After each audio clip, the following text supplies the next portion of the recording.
Ang mundo ng cryptocurrency ay puno po ng volatility. Mabilis ang pag-angat pero mabilis din ang pagbagsak. Isa po sa mga pangunahing tanong ng mga crypto traders at investors ay kung kailan mangyayari po ang peak o ang pinakamataas na presyo ni Bitcoin sa isang bull cycle. Ayon po kay Ginoong Peter Brandt, isang kilalang market analyst na aktibo sa trading mula pa noong mga taong 1970s, may ilang mga indicators o senyales na makakatulong upang ma-predict ang cycle top ni Bitcoin. Kaya sa video na ito ay pag-uusapan po natin ang mga karanasan at analysis nitong si Ginoong Brandt tungkol sa cycle peak ni Bitcoin. At syempre, maging yung epekto nito para sa atin bilang mga Pinoy traders at investors.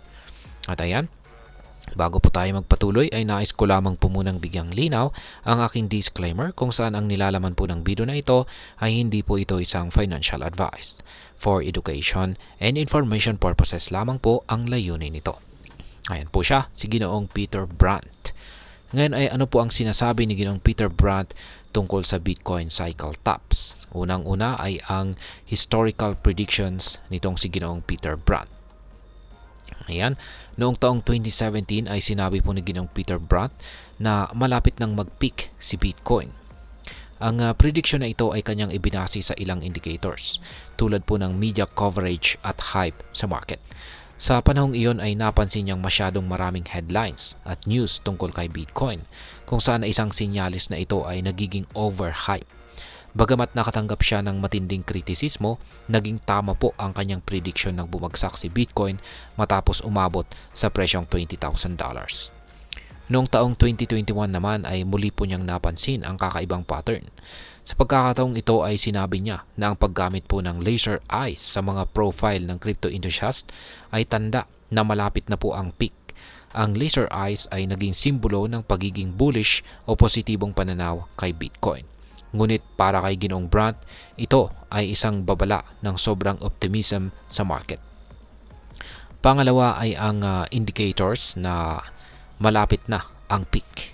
Ayon po kay Ginoong Brandt ay may ilang mga maaring maging senyales sa Bitcoin peak kung saan ay una ay ang mataas na media coverage. Kapag masyado ng madalas na napapabalita si Bitcoin sa mga headline at magazine, ito ay nagiging tanda ng market saturation.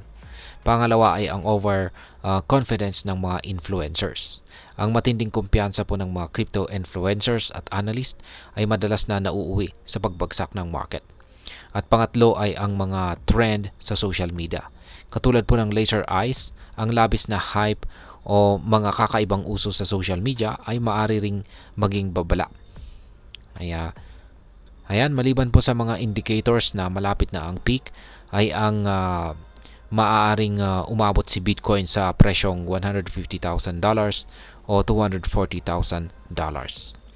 Kaya sa kabila po ng kanyang babala tungkol sa mga sinyalis ng peak, ay sinabi rin ni Ginoong Brandt na may posibilidad na makita natin itong si Bitcoin na umangat sa mataas na presyo tulad po ng $150,000 o hanggang $240,000. Ngunit ayon po sa kanya, ang mga ganitong prediction ay laging dapat pong tingnan ng may pag-iingat dahil ang crypto market ay napaka-unpredictable. Ayan. Ngayon ay ano naman po ang maaaring maging epekto nito para sa atin bilang mga Pinoy crypto traders at investors. Mahalaga pong maunawaan ang mga indicators na nabanggit ni Ginoong Brandt. Ang pagkakaroon po ng kaalaman tungkol sa mga cycle tops ay makakatulong upang maiwasan ang mga maling desisyon tulad ng pagbili sa mataas na presyo o pag-hold ng masyadong matagal sa isang bull market.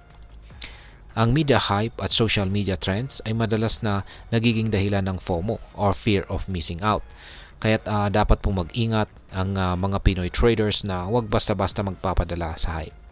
Ang pagkakaroon po ng malinaw na trading plan at paggamit ng tools tulad po ng technical analysis at fundamental analysis ay higit pong makakatulong upang mapanatili ang kalmado sa gitna ng market volatility. Bilang investor ay mahalaga rin ang diversification.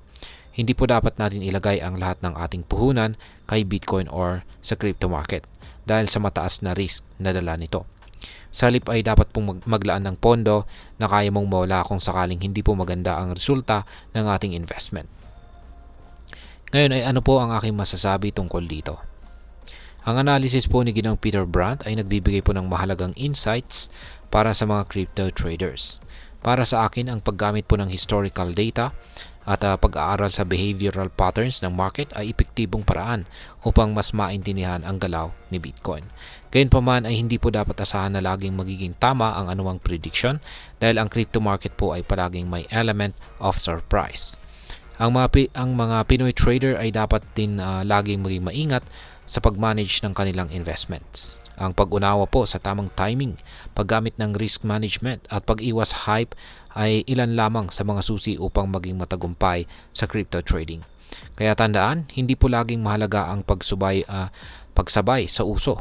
Mas mahalaga po ang pagkakaroon ng disiplina at tamang kaalaman sa market. At ayan, hanggang dito na lamang po tayo sa video na ito mga ka-crypto. Sana po ay inyong nagustuhan ang aking paliwanag sa video na ito. Kung inyo po itong nagustuhan, pakiclick lamang po ang like button nito.